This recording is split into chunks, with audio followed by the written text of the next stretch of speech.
Everyone, it's Thursday, and what that means is that you are stuck with Dan and I for the next hour, Mhm. right? So, Brian here, and of course, I'm with my co-host Daniel Payton.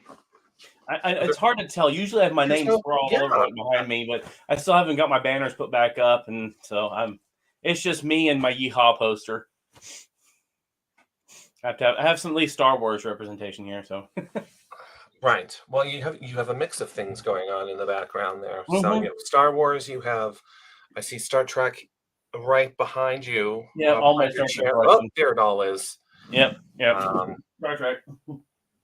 and what is that in the middle again? That's hanging there on the Oh, wall? this, Yes. this. I can take it down actually. This stuff's actually attached to the walls in the harder way. This is embroidery. And it's hard to tell. If I get it close to the camera, you actually can see this is pulled work embroidery.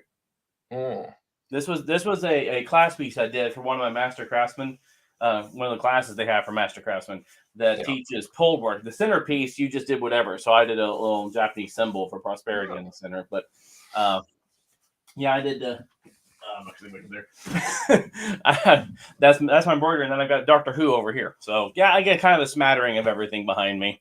And you have, I know you have, I see Star Wars, you do have Star Trek, you have Disney. So our backgrounds are interesting, and they're not green screened either. People, this is real. Yeah, it's real behind me. I have used green screens before, but I didn't feel like it tonight. I So mean, our guest is fantasy and science fiction, mhm, two I'm things excited that about that. Yep. yeah, we love both those things, and so do our viewers, who are slowly getting on. A lot of our viewers are from around here, so they're preparing for the storm that's looming, that's supposed to be here by midnight. That's when it's supposed to start around here.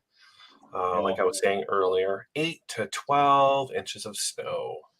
Yeah. Yay! We no, we're in line of some of that, but we're where I'm at. We're only expecting 3 inches. Although last week we got like a 3 to 5 inches of snow out of the blue. We weren't expecting that, so I don't know what to expect. I'm from the south. Snow is supposed to be like every other year for a couple days, not all this sticking around all the time. I mean, I like it. It's pretty, but it can go away after a while. I Yeah, forget what did Puxtahani Phil predict? More winter or early spring? I lost track. that little rodent. I believe he predicted more, 6 more weeks, I believe. Oh, And so far, he's been right. yeah, it looks Uh, like it. I mean, the weather's been, a roller coaster recently. I mean, just yesterday, it was well, around here 56, 60 degrees. Then the day before that, it was, in the 50s. And now tomorrow, we're looking at 8 to 12 inches of snow. And it's what, 23 degrees out there right now. It's disgusting. Yeah, it's So, 24 for hopefully, me, so we're right next to each other on that one. So yeah. hello, Ashley, John Clark, Heather Hoover Johnson.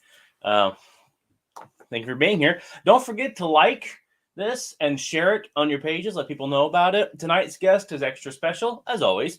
We have someone who is a author of sci-fi fantasy, young adult books, and she's also one of the judges for the Writers of the Future contest, which is a pretty big deal. So Yes. I'm excited to talk about that. So get your questions ready. But right now we're Brian and I are consoling each other over our mutual winter woes.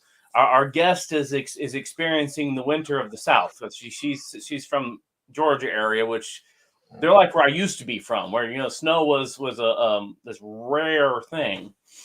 Not so much where I'm at now. Absolutely. Yeah. Everyone is starting to roll in. So, like Dan said, don't forget to like and share. Also, this is live on YouTube. YouTube. And, just for the heck of it, I put us back on Twitch. Hello, Twitch. So, we're live on Twitch as well. Why not, right? Why not? The more places, the merrier. Yeah. And speaking of multiple platforms, I'm thinking of moving to the show to Restream. Instead of we use currently StreamYard, Mhm. which has worked beautifully, and I like the platform, but I like the other one a little bit better actually. So for the same price, I get a little bit more, and I like it. So I think I might try it just Yeah. to see. We'll have to do a test run and see. Well, But yeah, other than that, my grandmother's made it. Barbara, hello, welcome. I Um, never have family who watch that for some reason. They'll watch afterwards, but they never watch it live. And they can. I know they can, but then again, I barely get them to well, read my books too. I know, but your parents are busy too. But Mama Peyton used to pop in here and there. I remember Hmm. those days. Yeah. So, and how is mom? Oh, fine.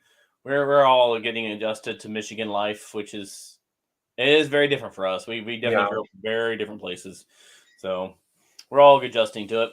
But we're having fun.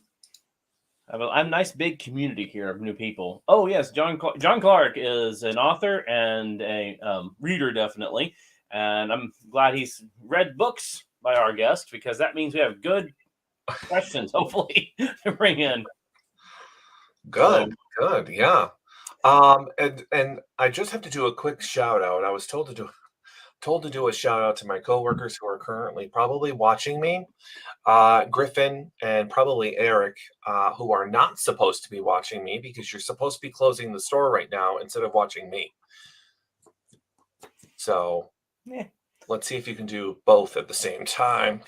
And speaking of coworkers, my old manager is here, Savi, Ah, uh, hello. who has not watched any of my shows in some time. Savi, I miss you. Hello. Who actually works down the street from me, come to find out. So that's good to see you. Yeah, see, this is what happens when you like and share the show. More and Yes. more people come on. We have the viewers, but it's usually afterwards, like you said. I want the viewers now. Sorry, I'm laughing. Uh, yeah, and I will also give a shout out to my friend Jeffrey Geist or GG Geist. He is currently celebrating his birthday this coming Saturday. We're actually having a big birthday party here at my house for him. But he was the voice of or the current narrator for the Winter Wizard Chronicles, the I audiobook. I know. I love him. So, Because he emailed me a copy. mhm. So I was very pleased. And I just want to say that he is the perfect person for the job. Mhm. Job well done. I listened to the whole thing. I was very impressed. I love his voice. So yeah, if I'm ever looking for a narrator for some books, I know where to go. Yep. If anybody needs a narrator for Absolutely. a book, my friend Jeff Jeff Guys, GG Guys, who goes professional Mm, name. He's trying to yeah, start more on the side, but a job of being a narrator, and he's got the voice for it. When I first met him, I thought to myself, this guy's got to do radio or something. He's got an yeah. amazing voice, and so when he asked if he could do this to maybe get some experience in, I was like, oh yeah. And so, if anybody out there is listening to it and think, man, I'd love to have him do my book or something any kind of YouTube videos, he's done all kinds of narration work now. Get in touch with me. Get in touch with him. I'll give you his credentials. He's very good. I'm So, still waiting for something. Wasn't he supposed to make something? oh yeah, we need to talk to him about. We want to do an intro or outro for the Yeah, show, he and so would yeah, have we need to talk perfect. to him about that. We do. So okay, Absolutely. Yeah, um, I think it's time. We need to sure. move on.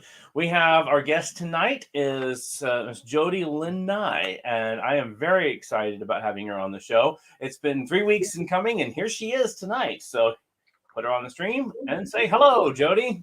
Hi there. Thanks Hi. for having me on. I'm glad to finally be here.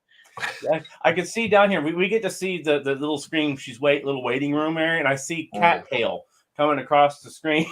I'm like, I have three cats. You never know which one you're going to get. That was Athena. She's our little black cat. She's sitting on my lap out of sight right now. I do a lot of online or Zoom meetings with our embroiderers guild, and there's been a couple of also my work. I work for an online game. One of our Hi, Ashley. developers that Mhm. all of a sudden we'll be sitting there and talking, and I'll see this tail just do this in front of the screen. I'm like, oh, your cat's blocking. Oh, okay, yeah. Every one of them was like, cats just know it's time to put my tail in front of that little blinky eye thing. That's right.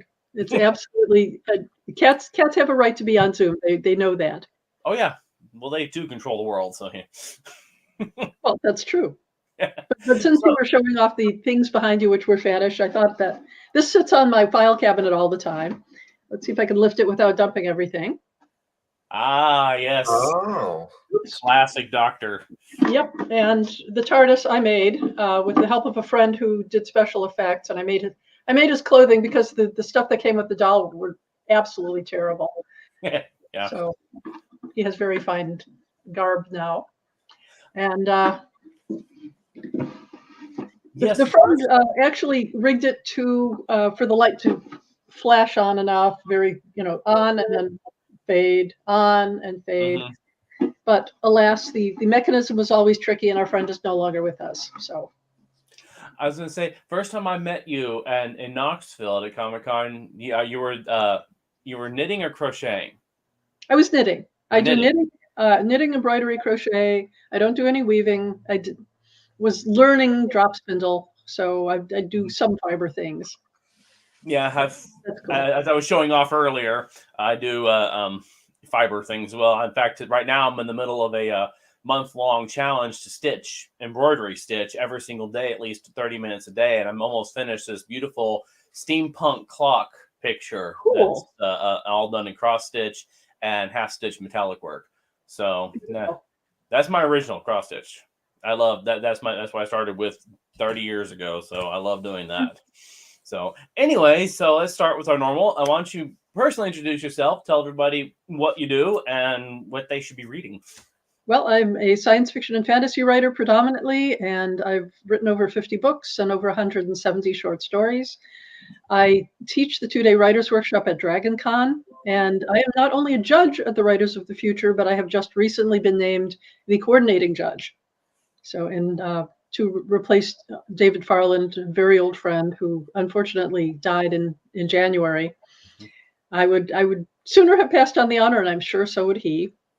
But I'm looking forward to taking on the responsibility. And if you folks are amateur writers and have never submitted to the contest, it's open to anyone who is still an amateur. It's free to enter, and you can enter 4 times a year on the quarter. Yeah, so person like me who's been published, I don't qualify because I'm already outside of the amateur range. Only if you're professionally published with professional rates. Yeah. So up to 3 short stories, up to 1 novella. If you have signed for and are publishing a book, if it hasn't come out yet, you're still eligible. But the minute it does, you aren't because you've pro'd out. Yep. Yeah, I was encouraged to submit a story to them 2 years ago, and the person I talked to said, "Oh, they saw 2 of my publishing houses." And they went, "Wait, no, sorry, you're way past date on that one." I'm like, "Oh, okay." So I wish yes, it's for amateurs. I love encouraging people to write, to get in there and start and really put themselves out there. And this contest is great. I've seen it for years. I always wanted to enter, and by the time I felt confident enough, I'd already contracted to publish. Yeah, me too. I was never eligible. I was a pro before it actually got started. So I respect the people who have gone through it, and most of my friends are judges, so that's kind of fun. That's nice. They're really amazing. So the prizes are great. Not only do they get a cash award and a little trophy for being a winner in every quarter, then you also get flown out to Hollywood for a week-long seminar taught by now me and Tim Powers, the fellow who wrote The Drawing of the Dark and The Chaos Gate and all of those other wonderful things, and are spoken to by all of the other writer judges who include Larry Niven, Rob Sawyer, Kevin Anderson, and Rebecca Mesta, and it's a star-studded list. Nettie Okafor, who else? It's just a fantastic group. Yeah, I've read about it before and saw what you get to do. I'm like, can I just pay and go? It's so cool. It's so cool. Yeah. I will right now.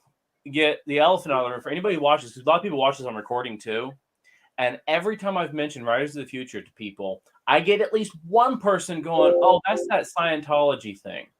No. And I'm like, no, it's not. No, it is So, not connected to it. They are separate. They are kept separate. mhm. And that is just a way that they have made sure of it. The contest is funded from Hubbard's royalties, Mhm. not from the Scientology section. So, and Yeah, you are never solicited. You are never attempted to be recruited. It is completely separate. It is a writing contest. The man had an incredibly long career.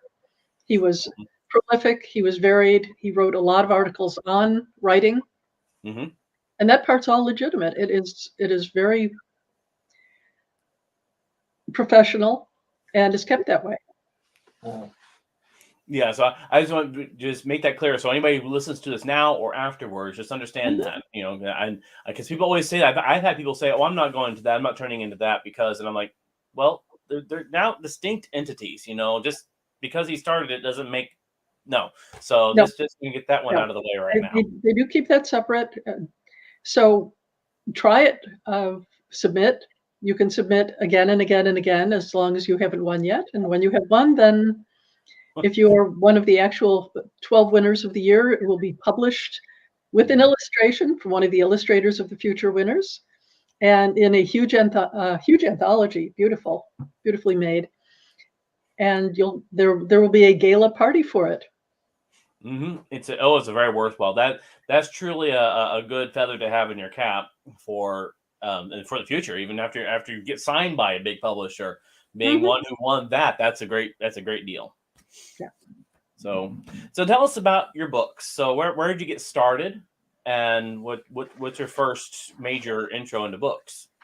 Okay, reading or writing? If you mean writing, Writing. Let's go with writing. Getting started in books is, like Rudolph the Red-Nosed Reindeer, little golden books. But but Yeah. for things that I started writing, my first professionally published items were articles for a nonfiction magazine called Video Action. I was writing technical articles because I was working at a television station. And at the same time, I was, of course, learning role-play gaming. And along came an opportunity to write material for role-play games for Mayfair Games, which was a rival to TSR, the original founder of Dungeons and Dragons.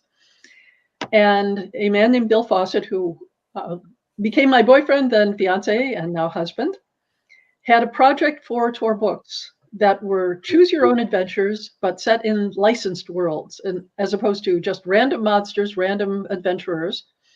So he commissioned, with permission, of course, signed contracts from Roger Zelazny, Christopher Stasheff, Anne McCaffrey, Piers Anthony, quite a number of really notable people, and a series for Ace Books that was groups, which was called Combat Command, where you captained a Starfleet or a ground assault group, some sort of military operation.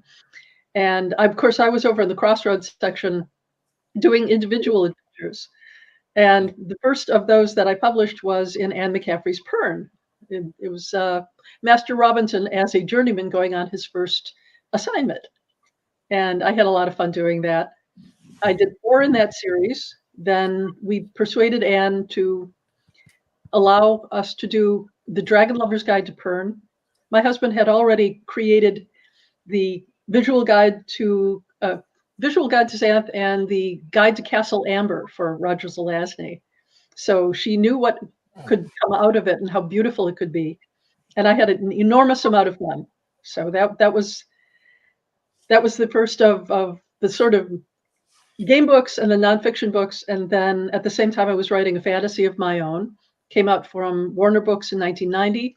At the same time, I was working on a collaboration with Anne McCaffrey. And so my first science fiction came out about the same month. And I've just been writing a lot of short stories in between. I actually published short stories before I published any of my books. A lot of people, that's where you get started, is in short stories. Yeah. That's why I encourage people to try short stories, Mhm. writing those, because I've met new authors out there that are like, well, I can't, I don't think I can write 100,000 word book. I'm like, you don't have to. Nope. Write something. You could So write a short story. Not everybody is suited to writing short stories. Not everyone is suited to writing novels. So find your strength, give it a try. Mm. yeah, I'm terrible at short stories. I will fully admit that. I've gotten better over the years, but I will admit fully I am terrible at short stories. Never been able to grasp it very well. Novels? I wrote novels when I was in 5th grade. I Mhm. loved writing them. I scared my teachers because they'd give us open-ended writing projects, and I'm over there cackling like some evil villain in a Disney movie, and they don't know why. And then I come in handing them 60 pages, and they're like, "What's this? My entry? Did you get everybody's paper? No, that's just mine." And then they have to read it. That at that time, which was a challenge because it needed work. But so yeah, I'm not a short story writer. I had a student like you when I taught at Columbia College Chicago in 2007. He only had to turn in 12 to 15 pages, but of course the first one was 57 pages and the second one was longer because he just got so on fire for what he was doing. He was really creating a novel. It wasn't a short story. Yeah. I had that happen in 9th grade. We had a teacher who was doing free write every day, and we used to write anything, poetry, your journal, whatever. And I started Mhm. writing on a book. Good. And after the first week, I came up to her and I said, well, I'm supposed to hand in what I'm doing every week, but I'm not done with this. And she said, well, just keep writing it. And I ended up writing in 9th grade. I wrote a 65,000 word book. It was Star Trek fan fiction, but it was my Mhm. own story, and that literally is what spawned me into wanting to become a novelist. Because when I got done with that, there's a long involved story what happened to it, but when I got done with that, it was being praised by her and her mother, who was an English professor and the creative writing teacher at Oklahoma State University, which I lived right outside of. So Ah, both of them had read it, and they were encouraging me. So yeah, that was me. Handing in, and at that time, to date myself here, at the time I was pounding that on a typewriter. mhm. So that's definitely different than I do today. So So old. yeah, I know. Yeah, they did have computers back then. I was, we just had a typewriter. So okay. So moving on from there, you did science fiction to begin with. You said your first novel My first independent novel was fantasy, was Mythology fantasy. 101, as one of your people mentioned. Hmm. And I got an enormous compliment from the guy who was the buyer of science fiction and fantasy for Barnes and Noble, a man named Stephen Pagel. I met him at a publisher's party at a convention, and he said, "Please tell me this is the first of a series." So that was tremendous. I And the love hearing same or very close to it because Warner Books and Ace Books was it Ace Books? Good God. Had no, it was Bain. Had two um, different release dates, so they were very close together. That was a collaboration with Anne in the uh, Planet Pirate series. Yeah, that was the first one, The Death of Sleep. Okay. I grew up on Anne McCaffrey. Mom was a big fan, or is a big fan of the Dragon Riders Pern stories. I Mhm. grew up on those. So yeah, And was wonderful.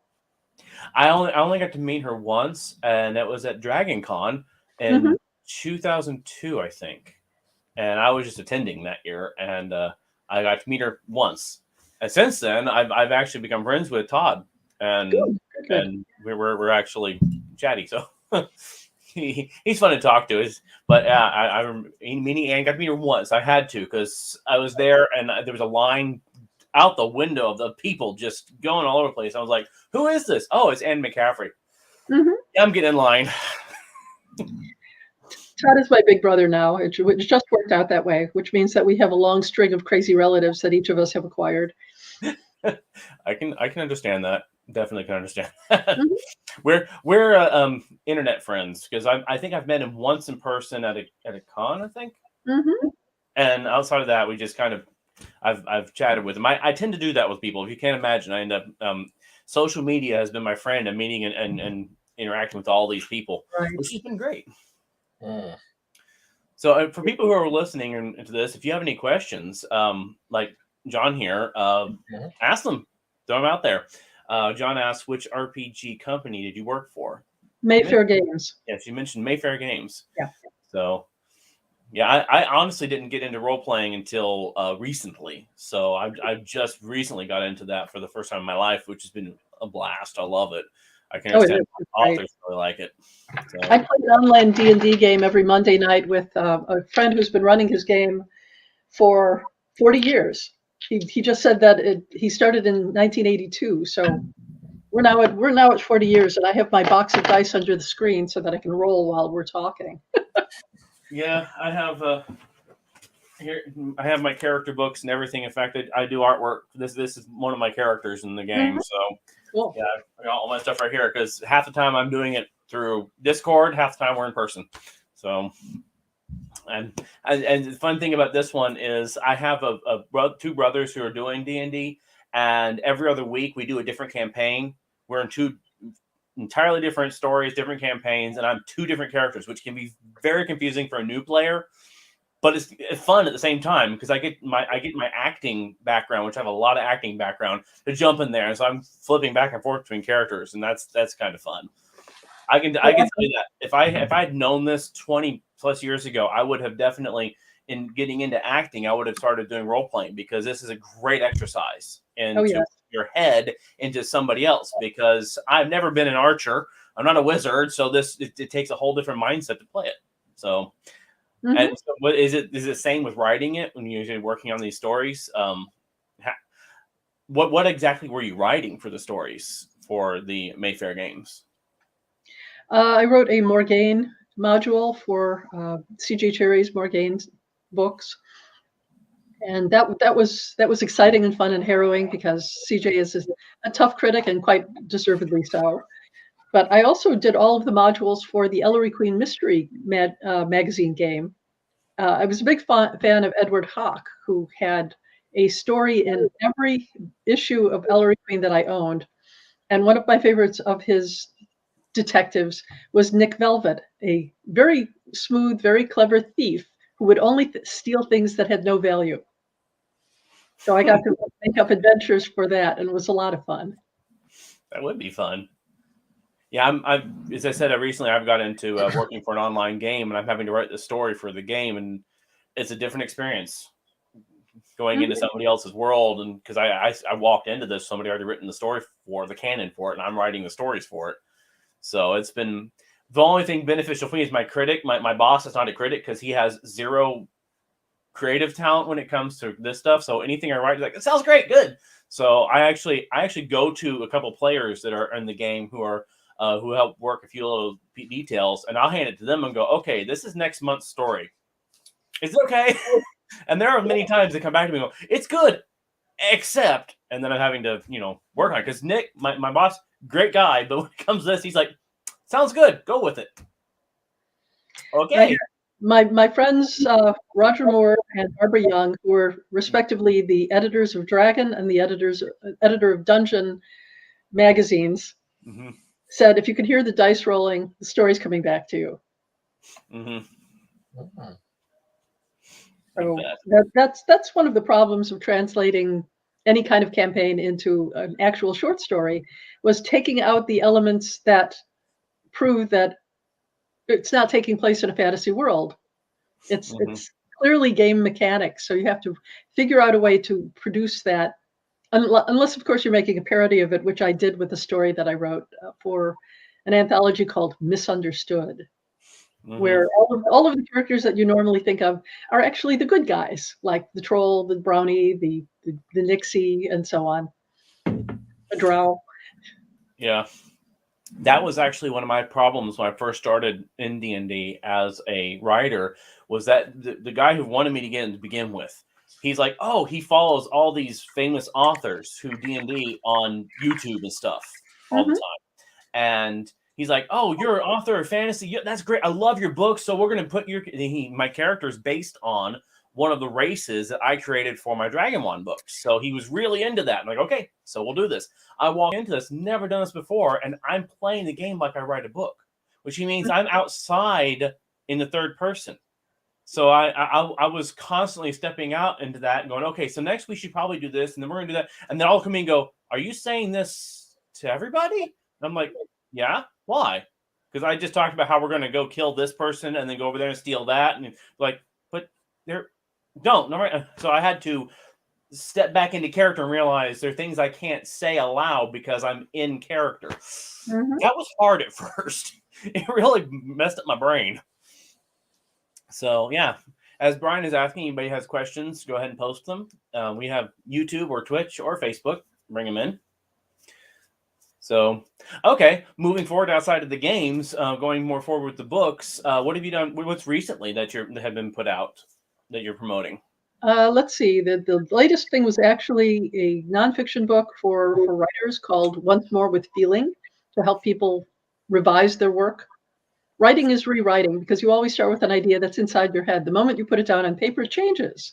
And you're going to keep on changing it until you turn it in. My husband laughs about the fact that when my first book arrived, first box of books arrives on the doorstep, thunk. I opened it, flipped to a page and said, oh no, that's not what I meant to say. And I walked into the bedroom, book open, and I said to my husband, I have some changes. And he didn't even open his eyes. He just said, it's too late. But for people who have not yet turned in the manuscript, this is a little digest, a little guide in the $1 Million Productivity line from Wordfire Press, to give you some guidelines on what to do when you're staring at that enormous file or that stack of pages. Where do I go from here? So that also the third of my Lord Thomas Conago series, these fun space opera. It's pretty much Jeeves and Wooster in space, if you're familiar with P.G. Wodehouse at all. If you've ever seen any of the television programs of the feckless young lordling who has way too much privilege and way too much money, and the sensible gentleman, self-effacing, behind the scenes, who tries to keep him from getting in too much trouble. And I really love that series. It's a lot of fun to read. It's a lot of fun to write, because he is so earnest and so sincere, and so completely oblivious sometimes of how he hits people. But there are a lot of depths to Thomas. He has a very tender heart. He has family situations that he feels delicate about, and will not take anybody denigrating his father or making fun of his mother, who happens to be, by the way, first Space Lord. And he gets in trouble with her probably more than with anyone else. They're fun books, and I'm looking forward to doing more in that series. Are these are young adult? No, actually, perfectly adult story. I have recently written young adult books with Dr. Travis Taylor, Moonbeam and Moon Tracks, about 6 young scientists doing science projects on the moon under the aegis of a celebrity scientist who is on YouTube and streaming and on television, who may or may not look exactly like Dr. Travis Taylor, who is in fact my co-author. It works. Not a stretch there. So a question here from John Clark says, do you write books with your RPG characters? Do you write novels? I do not. I don't. I have enough fun with them playing RPGs. I've been playing Dungeons and Dragons since I was 19. So nope. They have not really made a compelling case for being in a book. That's why I tell people that same thing. My friend wants me to take our campaigns and stuff and turn them into stories. I'm like, there's a lot of difference between good storytelling and what we're doing here. And there's bases. Yeah, I could take the basis of what we're doing, the general plot, and then move forward with that and these characters and use them. But I wouldn't take what we've done today and make it scene number 2, and we'll do tomorrow scene number 3. That's not how it's going to work. That's one of the reasons why a lot of video games to movies flop, is because video games are a world. You're playing in that world. It seems like such a rich environment. It's a great story. Well, it's not a story. It's a world. Your story is what you're doing. So if I take that and turn it into a movie, trying to make and translate it to a screen, it doesn't come across too well. I think that's one of the reasons why they've had so much trouble with them over the years, is you can't do that, or you can, but it doesn't always work out that well. It doesn't usually work out well. Those are stories that I would say came from an old campaigner and they get rejected from Dragon and Dungeon very frequently. Yeah. So I was gonna say that's a question I had is a lot of people I've heard talk about. Well, I'm gonna take my character that I've created in D&D and write a short story around them. You encounter that a lot, Mm-hmm. and I don't think that goes over too well. It's a matter of context. If you Mm-hmm. don't express the world well, if you can't produce the picture in your mind and why it's so important for this character to have this adventure, then it's lost. It's really lost. Write something original that you understand what the motivation is, you understand what the goal is. Because with the campaign, it's ongoing. Like I said, my friend has been running his game 40 years. Where to start? Where to focus? So one more question with this. I'm going to go back to the judging contest. I want to ask him some questions there. But the next one is I met you at a Comic-Con. Do you do a lot? Are you consistently at the Bard's Tower? Or is that? Yes, that's right. I am there with Alexi Vandenberg, who is the owner of the Bard's Tower, and it's fun because it's like we are a traveling bookstore, and the people who are sitting behind the books are the ones who wrote them. So I hang out with a lot of my friends, meet new people, get to talk to readers, and I think that one of the best ways for a writer to get ahead is to get to know the people who are reading their books. And it's also great for the readers because then they have a face to put with the words. And you can make as one of the ladies I met a couple of weeks ago said, super fans by making a good impression on them and explaining what it is that they would like about your work. Yes. I would say when I asked Alexi for some people who might be interested in being guests on our show, he mentioned you first, and he sent me your info, and he's selling it to me, and he's like, she's great. And I'm like, wait a minute, I talked to her. We talked about knitting. You were, that's right. You came over and we talked about needlework of various kinds. Sure. See, Ashley asks, how did you get into writing?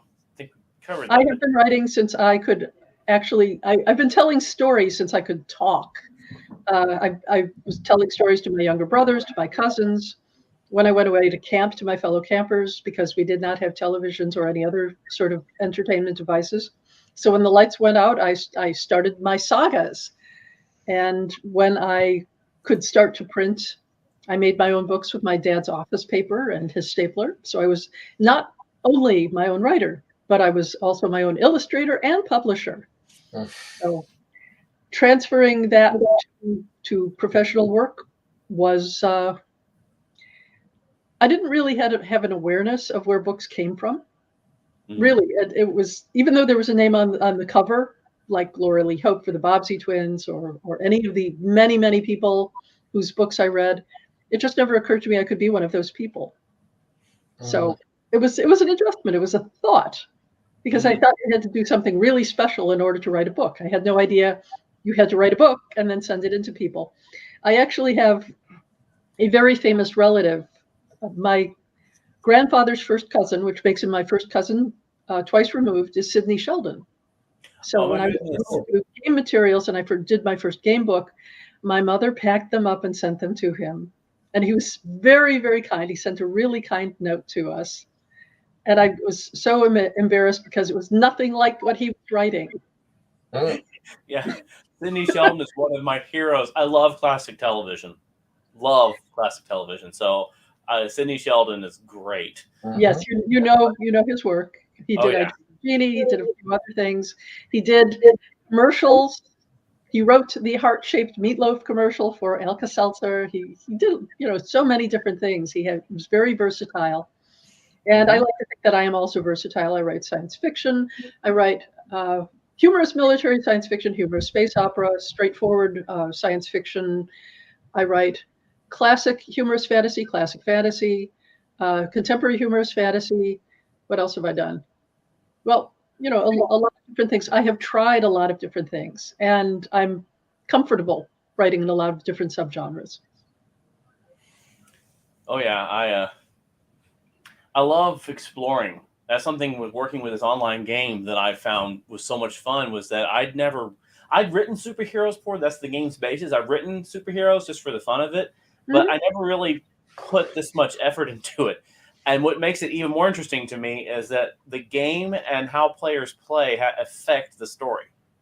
And so that's definitely different. I'm used to having 100% control over that. Not as much, but it's fun. Definitely different. No, when you're a DM, you have to just set up the scenario and let it roll. Yeah. So any other questions? Oh, what's your favorite genre to write? Ooh, that's a tough one. I think I'm really enjoying the humorous space opera. That is tremendous fun. It has a lot of range. And because it is still science fiction, I have to have a good science fiction element to it, which means thinking really hard about what could be an invention or a creation that I could take advantage of and make funny. Mm-hmm. I'm really enjoying that. But I really love working on the myth adventures.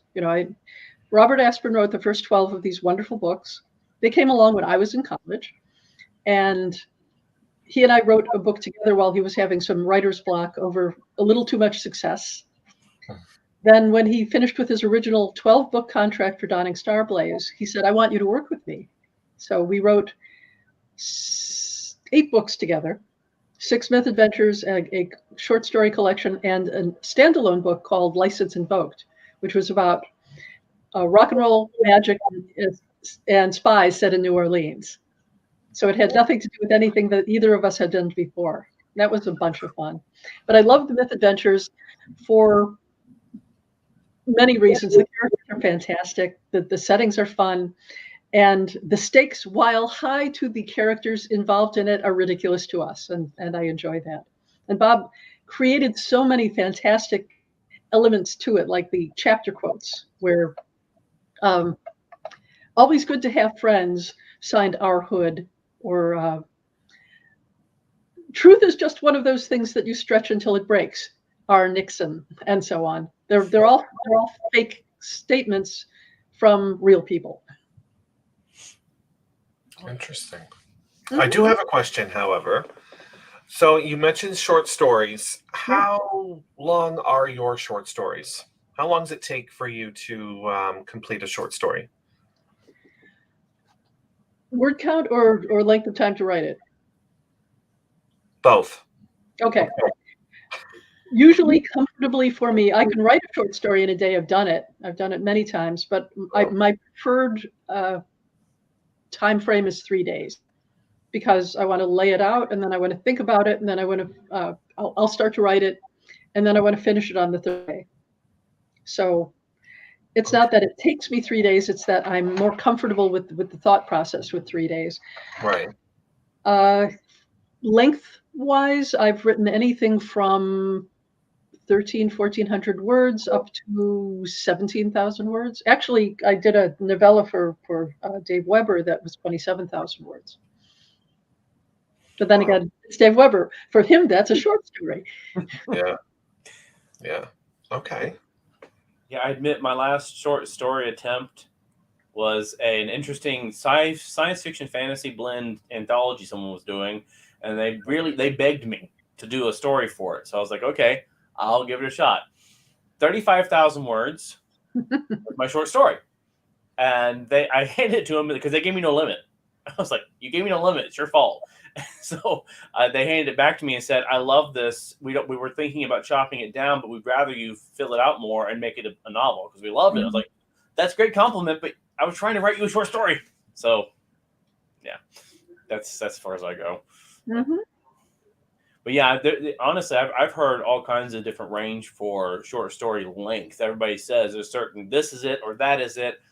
If you're entering this for a magazine, a online journal, a contest, look for what their length is, because everybody has their own definition of what short story is. Because I've had people tell me 20,000 a short story is what the editor tells you it is. Yeah. They say it's a limit of 6,000 words, a limit of 6,000 words. Yeah. If, like the writers of the future say, you can write up to 17,000 words, and by the way, you'd better make it worth my while if it's that long. 17,000 words it is. If it's flash fiction, it should not be 4,000 words, and so on. Yeah. So if you want to write it for your own pleasure, it can be anything you want it to be.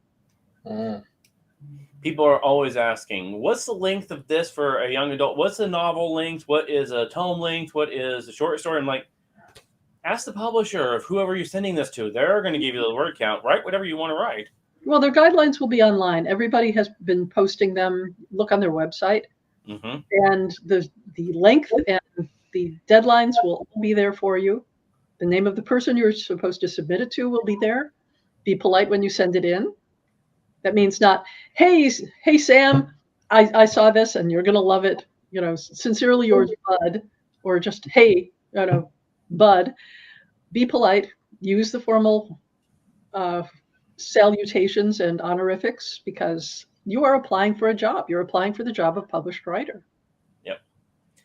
Yes, and please never send the letter and it ends with, "This is the next bestseller."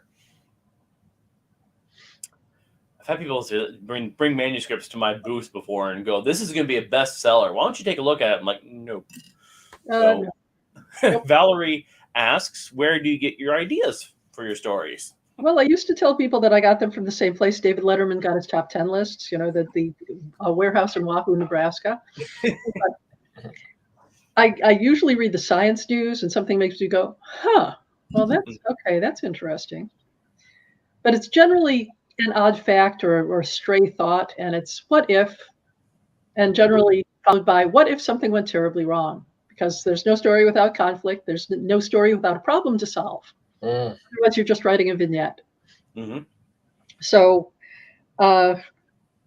if somebody gives, I loved when I was working a lot with Martin Greenberg for Techno Books, because he would always say, we're doing a themed anthology about blah. It should be between 3,000 and 6,000 words.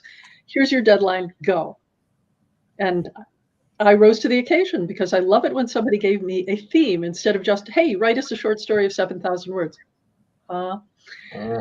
It's much better if I have some sort of guidelines, because although 7,000 words can be a small picture frame, or 6,000 words, or 3, I once wrote a short story for a fellow writer who also publishes, that he said, I meant to ask you, and now it's too late, and all I have left is 2,600 words. Can you do it?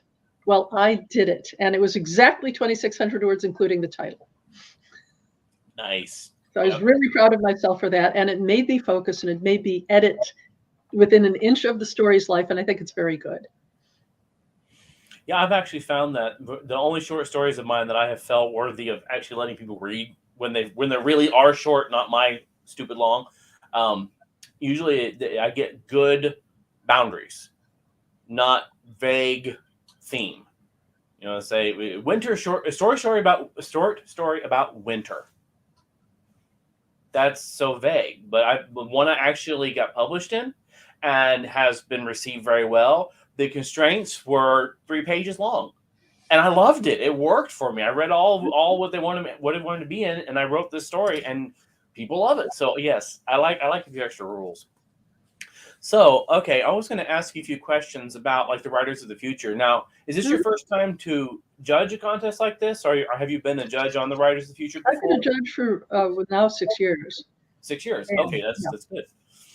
So I'm actually the newest of the judges, but one. SM Sterling joined us last year. So, but I have been teaching. I've been teaching writing. I've been around for a very long time, so they thought that I would be good at being the coordinating judge, because there's a lot of teaching involved. There's a lot of mentoring, and I have done that. I'm happy to do more. Okay, so I'm going to ask you, what are some of the pitfalls? What are some of the things that people do send in that that's consistently, you see it often and you wish people wouldn't do? When you get something that is clearly not a finished draft, when you get something that they just tossed off and didn't look over again, and you can usually tell very quickly that it's not as good as it could be. We screen these stories before I start looking at what's the very best, what are the finalists for the quarter. And a lot of the problem comes up when the tense is inconsistent, if they bounce back and forth between present tense and past tense, or if there's no description.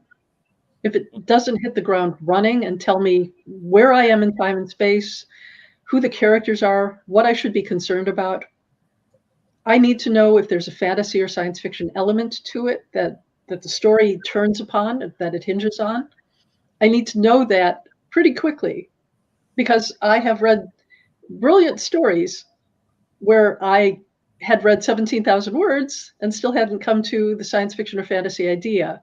It was just a cool story, but it was supposed to be science fiction or fantasy. I never figured out what it was. And it's too bad, because it was a good story, but it couldn't be published in a science fiction or fantasy magazine because it didn't reach for that moment that we are all waiting for. I'm looking for a good story. I'm looking for something that dazzles me. I want to be astonished by the cleverness of your storytelling, but I don't want there to be an element of, see how clever I am. I am fantastic. I am wonderful. See that I am using $10 words. Yeah. No, everything that is there should belong there. Everything, the way that you tell the story, that your word choices, your cadence, your pacing should be evident. So I know it sounds hard, but it is meant to be hard. There are thousands of entries every year. You have to be strict. So, in asking that question, okay, another thing is, how polished should people's work be when they send it in? Should it be ready to go right to print, or?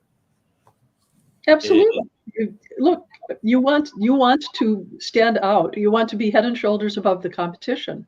So do the very best that you can. If you are not there yet, you'll find out. Don't overwork it, though. If it starts to feel stale, it probably is. Go back a draft. Yeah, that's very good advice there. I run a very, very small short story contest for the game, and two things always crop up to me, and I hate to tell players this, because these aren't authors. These are not people who set out to be authors. They're earning in-game points. So I am not that strict at all.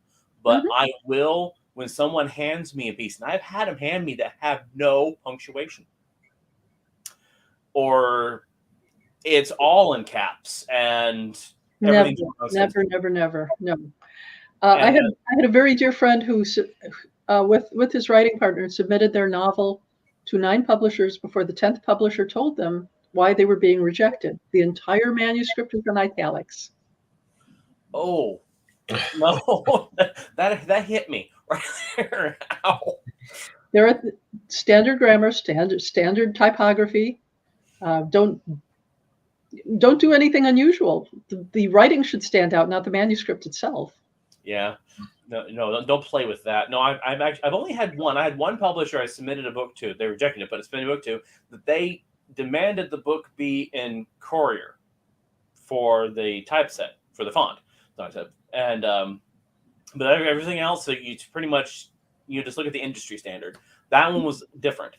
But yeah, no, all caps. But I hate giving them marks down, because people do win or lose this contest. I will mark them down below others because of their extreme poorness of presentation. And so that's one. But another thing that I come across, I'm wondering if you do too, is people who don't submit a short story, they submit the first chapter of a book. It's in the guidelines not to do that. Yeah. Well, that's something. There have been 2 major winners who submitted a portion of a novel, but they took that chapter and rewrote it as a short story. They knew that it had a complete story arc within it. They knew that the characters were explained well, and both of them won on the basis of that excerpt from a novel. But it was not as an excerpt of a novel. It was recast as a proper short story. But if I can tell that it's chapter 7 of however many, and I don't know the backstory, I don't know what the stakes are, then yeah, you're getting it back. There are guidelines on the website. There are guidelines you can pick up. There's a QR code on a little card that you can pick up from a lot of conventions where they have a stack of them available to you. It really isn't that hard. And in the back of any of the Writers of the Future anthologies that you can pick up from a bookstore or in the library, they're right there. No poetry, no screenplays, no stage plays either. And honestly, I have to say it like that because there are the people who will put beans in their ears just because you didn't tell them not to. So Yeah. follow the guidelines. You can submit up to 17,000 words, and they are starting to take flash fiction, which I thought was kind of interesting. But there's not a separate category for flash fiction. You're fighting against everybody. Ooh. Flash fiction. Spelling and punctuation all count because you are trying to give us the very best you can. The less work that anyone has to do on the story in order to get to the meat of it, the better. So yeah, no. What I was saying is I've got people that they don't intend it to be. It's not like they've written a book and they're just giving me the first chapter. It's the fact they've written a short story, but they didn't finish the story. And I'm like, I mean, there's no conclusions to anything. You can tell this was them wanting to build it, and there's no conclusion. I'm like, you didn't give me a story. You gave me the intro. It gave you a vignette. Yes, nothing really happened. It was just a description of action. The character didn't grow. There's no conclusion. There's nothing learned here. So there's a lot of moving parts in a short story, and people do it very successfully. We've had, I think now 17 bestsellers, national bestsellers, come out of the contest. Admittedly, 38 years. Wow, that's still good. That's still pretty good. Yeah, that's still very good. So the next question I have on all this is the submission process. Now, I'm trying to remember because it has been a while since I actually went and looked. I said it's been a couple of years, more than a couple of years since I last thought about it. Do they do a query letter, an intro, or is this literally sent you cold? They just send you the short story? There's a way to submit it because the judging is anonymous. Okay. We do not know who you are. We do not know where you are. It just must be in English. As far as that goes, we want to see what you've got. So send it. They've had winners from I think 16 countries in English. The artists can come from anywhere because art does not need a translation. But you have so many people from so many different places with these fantastic ideas, and we want to see them. We want all of them. So we want to include a variety of experiences, of cultures. One of the winners in my very first year was from the Philippines, and she had written a story that was based upon Philippine mythology. And curiously enough, it was written in second person, which is a gimmick most of the time. I've only ever read one other story that was in second person that worked, and she pulled it off. She did an amazing job with that. But mostly, first and third person are your friends. Yeah. Pick a tense, past tense or present tense, and make sure we know who your characters are and what it is that they're trying to achieve. The one thing I have reached out and told people, a person I've contacted them and said, you can't do this for my contest. Again, little bitty, so not a big deal, but I say you can't write somebody else's fiction. That's superhero, so I've got a story that's I've got two different things. I've either got people tell me a story about Wolverine. One person did a wonderful short story about Wolverine. I'm like, it's not, you can't do that. Another one, they wrote their story and I was like, I'm sorry, but this is Spider-Man.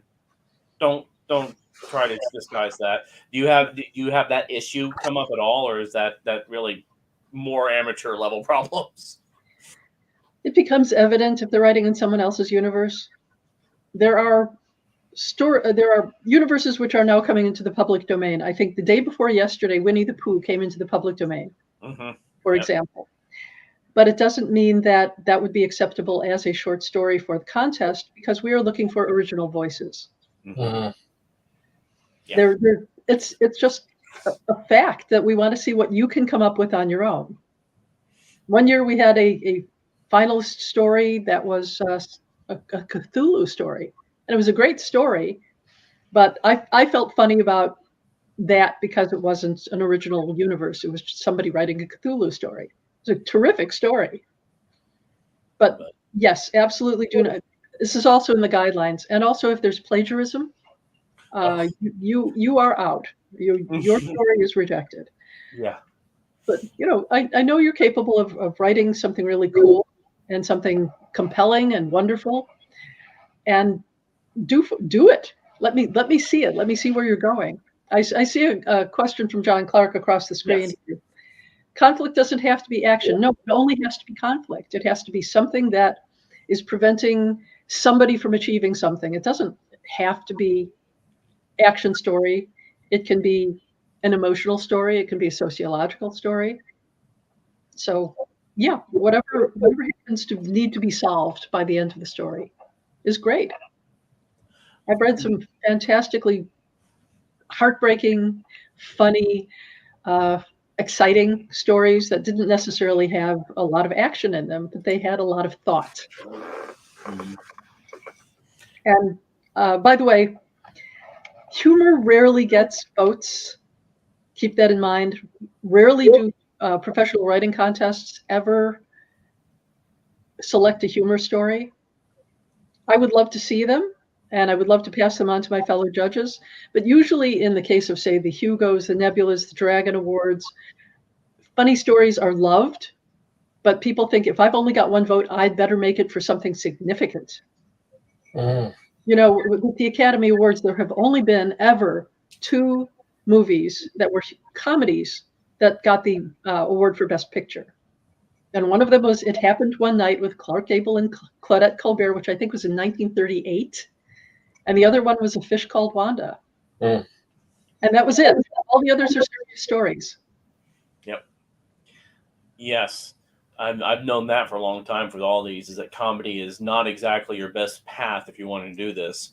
When I've actually talked to people about writing and what John Clark mentions here, that doesn't have to be action. I love Hayao Miyazaki, Studio Ghibli films. Mm-hmm. And my favorite one is Kiki's Delivery Service, because of how sweet and simple the movie is, but there's no villain. There's no, it's not serious. And I mean, I honestly wouldn't classify it as comedy as much coming of age as the kind of. No, it's a light story. It's not a comedy, but it's light. And so this movie, I haven't seen anybody who hasn't said this movie it grips me. I love this movie. And yet there's no like action conflict in it. I mean, you kind of can play it up in the end, but not still, no. So yeah, it can be done. John, definitely can be done. In fact, if you can do that very well, that will, in my opinion, could put you ahead of other people who fall back on tropes of action, because you have to work on this. When they taught us about writing when I was in school, they said there's 3 basic plot lines. It's man against man, man against nature, and man against himself. Mm-hmm. And when you're striving, say, against nature, there's no actual antagonist. There's no villain, but there is a struggle. Mm-hmm. And that is whether you're fighting a disease or fighting a whirlwind. That's nature, and it's completely impersonal, and you just have to deal with it. Yep. So, any other questions from the viewers that are live? And we might have questions crop up afterwards from people who watch us on the replay. And if there are, if you do that, I will make sure that Jody Lynn Nye gets them, so she can give us an answer for that. Any questions about this? So anybody can submit to this contest? Yes, anybody who is an amateur writer can submit to it. We look forward to new voices. We want your culture, your thoughts, your take on any kind of a story that you want to tell. If you can make us think, if you can make us cry, go for it. We'd love to see something that would evoke strong emotions, because these are some of the best writers in the world who are fellow judges. We've had some really fantastic stories go by, and want to add yours to the mix. So please submit to the contest. You have just a little bit over a month to here's my watch to submit for the first quarter of this year, and you will be notified by the judging. Oh my gosh, what is contest coordinator? If you have become a finalist, and you'll be notified if you are one of the winners for the quarter. First, second, and third place for every quarter. 12 winners at the end of the year get flown out to Hollywood for a gala and a week-long seminar. at the expense of the contest, not on your dime, on theirs. And I will add to anybody who's watching this now or who are watching in a recording, remember this is a lot of an anonymous. The judges don't want to know who you are. They want to know your story. Mm-hmm. So go to the website, go find the QR code wherever it's at, go there and sign up. Please don't contact Jody Lynn Nye and hand her your book. That's not going to work. If I recognize your story, if it's something that you put into my hands at a convention, I have to disqualify the story because I cannot read it with a clear conscience. And the same goes for anyone else who has it in their hands before it comes to me. If they say, I know this writer, I recognize their style, then it's a question of whether it can actually go forward. So please do not send the stories to me. I can't look at them. I cannot look at them. And I would really rather have your story. You must read the guidelines to figure out how to submit it anonymously. They have instructions. And it's just a page of instructions on how to get the story to us. You can submit electronically. You can submit on paper if you wish. Mm-hmm. But it's faster if you submit it electronically. It must be in the mailbox of the contest by midnight, last day of the quarter, every year. Mm-hmm. We're in year 39 now. I'm reading stories for the first quarter of year 39. So they're very good website, very clear instructions. So follow that. I wanted to mention that because with you here, I didn't want people to think, oh, I'll just contact her, because that you're going to shoot yourself in the foot if you do that. Don't do that. So if you want to contact her, just say thank you, and you have great books. Just please go to the website. I will post it on my website, which is jodynye.com at the moment. I have 2 other URLs that I'm trying to reacquire. But jodynye.com, 2 Ys, and submit to the contest and come and talk to me at conventions. Yes. Oh yes, definitely go see her at the conventions. Where is your next appearance? I think it's Kansas City. Let me look at my calendar very quickly here. I should have had that at my fingertips. I apologize. I am going. Well, first I have to go to the Writers of the Future event, which is in Los Angeles in the middle of April. But then I will be at Planet Comic-Con in Kansas City from the 22nd of April to the 24th. It's Easter Sunday, sorry. Or Orthodox Easter, excuse me. So that's the next time you can see her in person there. She's definitely, if you see Bard's Tower, it's a good chance she'll be there. Or one of the many authors we're getting from Alexei for this, which are all awesome. He has a lot of very cool people that you can come and talk to and take a look at our books, ask us questions, strike up a conversation. Yep. So we are now actually 10 minutes past our normal. So it's been a great show. Glad to have you on here. Check out her books. We have her website on our page here. And so check out her website, check out her books. Several people on here have definitely read your books, which are great. So get on there and don't forget to leave reviews. I always have to stress that. Please leave reviews. So thank you, Jody, for being here tonight. And hope you have a good, nice, wonderful, warm Georgia February, because we're not. Yeah. I won't say out loud that it was 74 degrees here today. I have a friend down in Florida right now. Right before the show started, he's texting me pictures of the beach and all that. And I'm like, yeah, he's from here. So I'm like, yeah, thanks, John. That's not helpful right now. It's 24 degrees. It was. Now it's 20 degrees. Whew. So, yes, thank you for being on here tonight. And hope to have you again on the show. Thank you for talking about your books, but also about Writers of the Future for people. I'm going to show this again to some other people who might have questions about it and might get some answers. And just know, as she said, I'm going to say it again. This is definitely for amateur voices out there. So don't think you're not qualified. Not being published means you're more than qualified. So get out there and give it a shot. So the worst thing that can happen is what happened to me, rejection. So. Or honorable mention, or silver honorable mention, or you could even win. Yeah.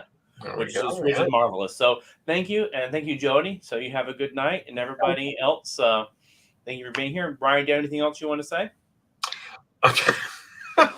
No, I've just been sitting here soaking it up because, I'm, I guess you can call myself an amateur writer, I guess. So I never thought I could write anything. So I'm slowly starting. As you know, the book with my friend is finished. I do have someone editing that, but it was just supposed to be her writing it. I was just like a collaborator. I would give her ideas and stuff, but then she's like, "I need you to write chapter 10," and I'm just like, "I've never written anything in my life," but I did it, and it was fun. So then I'm like, I'm just going to keep going. So yeah, Good. I am starting technically a series I've come up with, 4 of them. They're all right here. So I'm going to start that. So listening to all of this, that's why I've been quiet, because trust me, everything is turning in my head, and I'm learning everything that you have said tonight. So no, I don't have any other questions. So thank you very much for coming on. Oh, thank you both. I really had a good time. Yeah, good. And just a reminder, next week we have Mr. Tom Nguyen, who's going to come on, a well-known artist and great guy. I've met him many times at conventions and been trying to get him on here for a while. And this time I think I got him nailed down. So we'll have him on next week. And so thank you, Jody. Thank you, everybody who's on. And everybody have a good night. Bye.